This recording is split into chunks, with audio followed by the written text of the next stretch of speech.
हाँ मैम, पहला सवाल। यस बैंक है सर। ओ हाँ, यस बैंक है, 19,250 शेयर्स हैं 21,15 की प्राइस पे। और यस बैंक जब बहुत चला, मतलब अभी हाल में तब लिया हुआ था? हाँ जी सर, अभी लिया था दिसंबर में। लग रहा है देख के भाव। क्यों लिया था याशिका मैम? मतलब उस टाइम पे मोमेंटम को चेज कर रहे थे, या सोचा था कि ये लंबी अवधि में बहुत तेजी दिखाएगा तो रख लेती हूँ इस टाइप की? इसको जो सपोर्ट कर रही है वो मैनेजमेंट एसबीआई की है, और मैं एसबीआई की एम्प्लॉय हूँ, तो मुझे अपने मैनेजमेंट पे भरोसा सा हो गया था।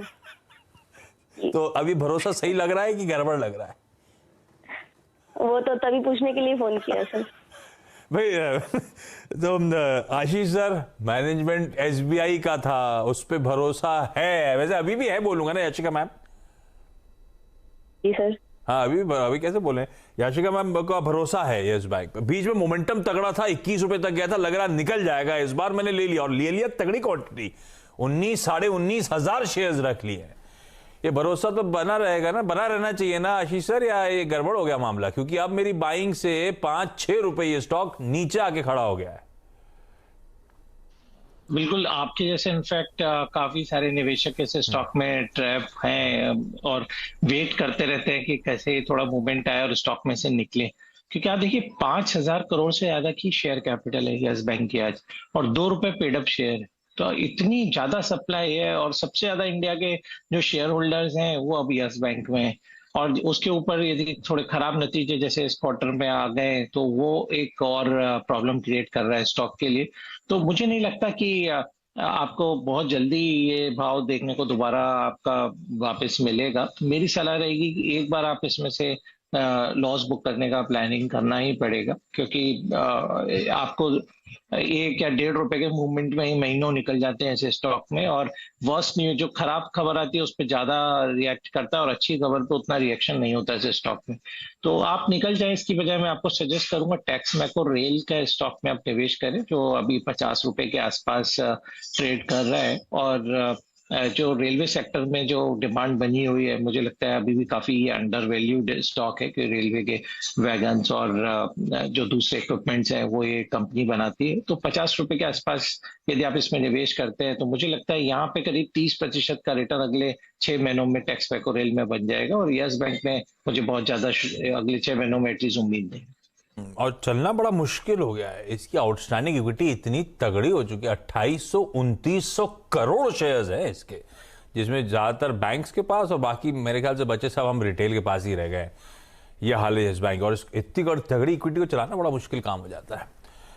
कोई नियर टर्म में आउटलुक तो पॉजिटिव नजर नहीं आ रहा मैम, बहुत मुश्किल है स्टॉक का चलना। वो भरोसा अपनी जगह था, और वो बेल आउट के अंतर्गत एसबीआई ने यस बैंक का मैनेजमेंट संभाला था, इक्विटी पैसा इन्वेस्ट कर रहा था।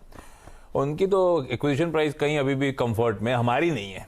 आप चाहें तो मैम बेहतर है एग्जिट करें, और जो विकल्प आशीष जी सुझा रहे हैं उसकी तरफ मूव करें। बड़ा मुश्किल होगा, क्योंकि आपके 19,000 प्लस शेयर्स और 5-6 रुपए पर शेयर का लॉस हो रहा है। तो जरा सोच के आप कॉल लीजिएगा।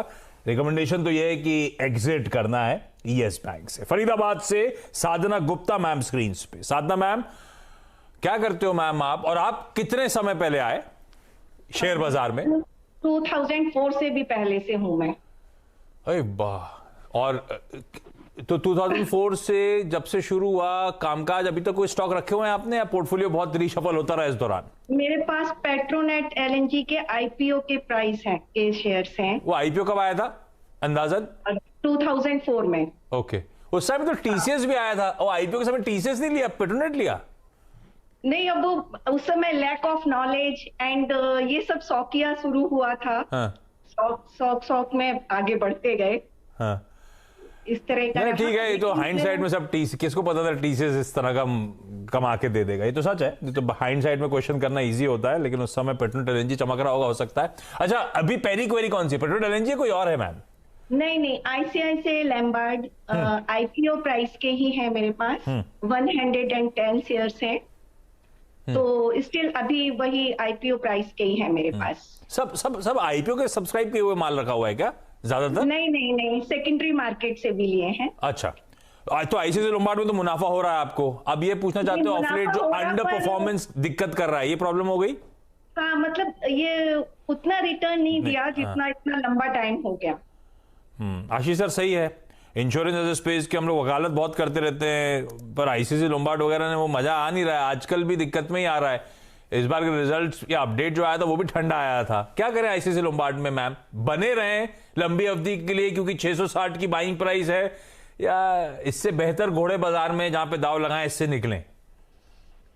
जी, मैं बिल्कुल आपकी बात से सहमत हूँ आशीष। अब आईसीआईसीआई लोम्बार्ड में निकल जाने की सलाह रहेगी, क्योंकि ऑलमोस्ट हमने देखा कि 1400 रुपए के बाद के लेवल से जो स्टॉक गिरना शुरू हुआ, ऑलमोस्ट अपने 50 वीक लो पे ही ट्रेड कर रहे हैं। जरूर प्रॉफिटेबिलिटी में अभी लास्ट क्वार्टर में उनका अच्छा इंप्रूवमेंट आया, पर जो उनका एक कोर बिजनेस था मोटर इंश्योरेंस का, उसमें वो मार्केट शेयर कंटिन्यूस लूज कर रहे हैं, और हेल्थ इंश्योरेंस में गेन कर रहे हैं, पर जो मार्जिन उनके ज्यादा थे वो हमेशा मोटर इंश्योरेंस में रहे हुए हैं। तो मेरी सलाह रहेगी कि आप इस स्टॉक से निकल जाएं, और इसकी वजह मैं आपको सजेस्ट करूंगा, जरूर से डबल वैल्यू का स्टॉक है, बट जो मेरा पिक रहेगा वो इंटरग्लोब एविएशन रहेगा। तो जो आप 1990 के आसपास अभी ट्रेड हो रहा है, और इस स्टॉक के में आप बाइंग कर सकते हैं, क्योंकि मेरा मानना है कि ये पर्टिकुलर क्वार्टर में इंटरग्लोब एविएशन के रिकॉर्ड सेट ऑफ प्रॉफिट आएगा, और अगले साल में यदि ऐसा ही ट्रेंड चलता रहा तो कम से कम आप मान के चलिए जो उनका पिछले साल लॉस किया था 8 से 9 हजार करोड़ का मुनाफा इंटरग्लोब एविएशन रिपोर्ट कर सकती है। तो आप यदि 1 साल का निवेश का नजरिया रखें तो आपको ये कम से कम 50% की अपसाइड इंटरग्लोब एविएशन 1 साल में देगा, जबकि आईसीआईसीआई लोम्बार्ड में ऐसा मेरा कोई उम्मीद नहीं है। तो बेटर है आप स्विच कर लें। आज सुबह भी किसी से चर्चा कर रहा था, वाकई इंटरग्लोब एविएशन किस तरह के स्वीट स्पॉट में आता चले जा रहा है। जेट है नहीं कंपटीशन में, खत्म हो चुका। स्पाइस जेट की रोज आए दिन दिक्कतें बढ़ती चली जा रही। एक एयर इंडिया है जो अपनी प्रॉफिटेबिलिटी इंप्रूव करने के इंटरनेशनल रूट्स पे लार्जली फोकस कर रहे हैं, तो डोमेस्टिक में आई सर कहीं का टिकट बुक करो, इंटरग्लोब खचाखच एक तो भरा, और क्या अनाप शनाप प्राइसिंग के बावजूद 100% कैपेसिटी पे उड़ रहा है। गजब है सही में, इंटरग्लोब एविएशन को रडार पे रखना चाहिए। स्पेस में कंसोलिडेशन गजब का हुआ इनके फायदे के लिए। अच्छा सेजल मैम, अगला सवाल कौन सा? साउथ इंडियन बैंक ऑलरेडी ले रखा है या लेने का मन है? नहीं, मेरे पास अभी होल्ड है उसका। अराउंड मार्च के फर्स्ट वीक में मैंने बाय किया था। हाँ, 18.90 पे लिया था। 500 जैसा शेयर है मेरे पास उसका। और ये बीच में जब तेजी आ रही थी तब ले लिया था? ये ट्रेडिंग वाला मामला था क्या? हाँ जी, ट्रेडिंग वाला। तो फिर आप तो लॉन्ग टर्म लेते थे, ट्रेडिंग के झांसे में क्यों आए? बीच में कुछ ऐसा सोचा कि 5 to 10% निकल जाए तो बहुत है, यानी 1 से 2 महीने के लिए 3। बस स्टॉप लॉस नहीं लगाया फिर? नहीं, रह गया, यानी था टच होके वापस ऊपर आया, यानी फिर फोल्ड करा के अभी शायद ऊपर जा सकता है। 15 रुपए का मैंने स्टॉप लॉस रखा था। स्टॉप लॉस हिट होके वापस से बाउंस किया, यानी फिर सोचा कि शायद हो सकता है अब चल जाएगा। और सही बात भी हो, लॉस में पोजीशन बुक करना मुश्किल हो जाता है, कितना भी कह लो स्टॉप लॉस दर्द होता है दिल में। हम रिटेल के साथ दिक्कत है आशीष सर, अब क्या करें? साउथ इंडियन बैंक ट्रेडिंग वाला गले में फंस गया है, 3.5 रुपए नीचे आ गया है। देखिए, स्टॉक में यदि देखा जाए कहीं कोई खराबी नहीं। हाँ। पहली बात तो क्योंकि बुक वैल्यू 30 रुपए स्टॉक की है और आज 15 रुपए पे मिल रहा है, काफी अंडर वैल्यूड है। हमने लास्ट 2-3 क्वार्टर में काफी सिग्निफिकेंट उनकी प्रॉफिटेबिलिटी में इंप्रूवमेंट आते देखा है। एनपीए भी बिल्कुल ना के बराबर है अब साउथ इंडियन बैंक के। सिर्फ प्रॉब्लम ये है कि पिछले 1 साल से इसमें एफआईज का लिक्विडेशन बहुत चालू है, तो आज करीब 16% उनकी होल्डिंग थी 1 साल पहले, जो अब गिर के सिर्फ 7% रह गई है। और ये जो ज्यादातर स्टॉक है ये रिटेल निवेशकों के पास में पहुंच गए, डोमेस्टिक फंड्स ने इसमें बहुत ज्यादा बाइंग किया नहीं। तो जिसके कारण से स्टॉक में हर राइस पे हम देखते हैं कि थोड़ा थोड़ा प्रेशर आता है, बट अभी मेरी आपको बेचने की सलाह नहीं रहेगी। मेरा मानना है कि फंडामेंटल स्ट्रांग है, इस क्वार्टर के नतीजे का वेट करें, और आपका भाव जब भी वापस आता है इस क्वार्टर में या उसके बाद में, तब आप उस रेट पे इस स्टॉक से निकलने की चेष्टा करें, क्योंकि जो अभी ज्यादा बाइंग है पीएसयूज में वो सिर्फ फ्रंटलाइन स्टॉक्स में है। तो चाहे वो एसबीआई हो, बैंक ऑफ बड़ौदा हो, या पीएनबी हो, या इंडियन बैंक हो, ऐसे स्टॉक आपको बाय करना है यदि आपको पीएसयू लेना है। बट चूंकि स्टॉक ठीक है और अभी थोड़ा नीचे, तो अभी आप बने रहें। ठीक है, अभी नीचे होल्ड करें, अपनी बाइंग लेवल या उसके ऊपर मिल रहा भाव तो निकलने की वैसे कोशिश करिएगा। याशिका मैम, अगला सवाल कौन सा? बैंक ऑफ महाराष्ट्र शेयर्स हैं 32,000 एट प्राइस ऑफ 29.6। ये yes bank 19,000, bank of Maharashtra 32,000। छोटा काम नहीं करते आप? तगड़ा तगड़ा ले रखा है। 32,000 बैंक ऑफ, ये क्यों लिया था बैंक ऑफ महाराष्ट्र? ये पोर्टफोलियो लॉन्ग टर्म होल्डिंग के लिए लिया था क्या? ये हस्बैंड ने लिया है अभी। लेकिन आशीष सर ने हिंट दे दी जब ये बात कर रहे थे साउथ इंडियन बैंक की कि किस तरह के पेडिग्री के बैंक्स पे लगाना भी है तो दाव लगाना है। अब bank of Maharashtra, Ashish sir क्या करा जाए? खैर आज मेरे ख्याल से रिजल्ट्स आने हैं और आज एक 7,500 करोड़ रुपए की फंड रेजिंग होनी है, उसकी तैयारी, वो डायल्यूशन की तैयारी बढ़ रहे होंगे क्योंकि वो इक्विटी के थ्रू होनी है रेजिंग। खैर बैंक ऑफ महाराष्ट्र क्या करूं सर? 32,000 शेयर है मेरे पास, ₹1 नीचे चल रही है। वैसे तो आशीष मैडम रिटेल इन्वेस्टर नहीं है मैडम, HNI इन्वेस्टर है। और उनके पास में और ये ऐसा है कि बैंक में काम करते हो तो सिर्फ बैंक ही पसंद आते हैं? बैंक के कस्टमर्स, कोई IT, कोई रियल एस्टेट, सब पसंद नहीं आता आपको? हाँ याशिका मैम, लोगों से सुना है कि सर मैं ये बोल रही हूँ कि आप लोगों ने ही बोला है ना कि बैंकिंग के लिए फ्यूचर अच्छा है अभी, साइक्लिकल तो लेकिन बोला था ICICI बैंक, बोला था HDFC बैंक, बोला था SBI, बैंक ऑफ महाराष्ट्र और साउथ इंडियन बैंक तो आपने अपनी मन से लिए। अच्छा ठीक है, लेकिन बैंक का फ्यूचर तो अच्छा है। विप्रो के भी बता देना क्या किया जाए अभी bank of Maharashtra. Ashish sir quickly bank of Maharashtra, एक सवाल और लेना है मुझे अभी इसके बाद।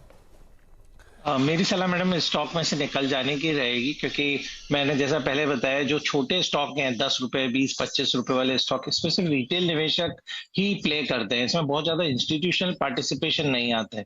तो अभी हमें देखना पड़ेगा कि QIP में किस टाइप के इन्वेस्टर आते हैं और क्या रुझान रहता है। तो इससे थोड़ा सा तेजी QIP है इसलिए देखने को मिल रही है।